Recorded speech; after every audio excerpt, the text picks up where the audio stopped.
Hindi naman pondo ang problema, kundi ang kakayahan ng mga ahensya na ipatupad ang mga proyekto na nabigyan ng alokasyon sa ilalim ng panukalang 2025 National Budget.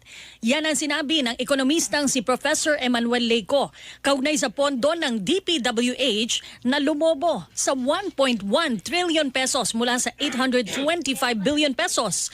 Bukod dito, sinabi rin ni Leyco na hindi maiaahon sa kahirapan ng mga programang pang-ayuda ang mga benepisyaryo nito, gaya na lang ng 4Ps, AICS at AKAP.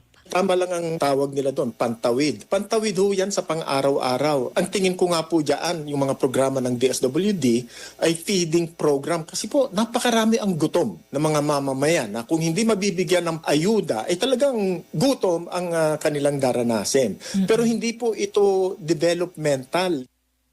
Yan po ang tinig ng ekonomistang si Professor Emmanuel Leyco. Samantala,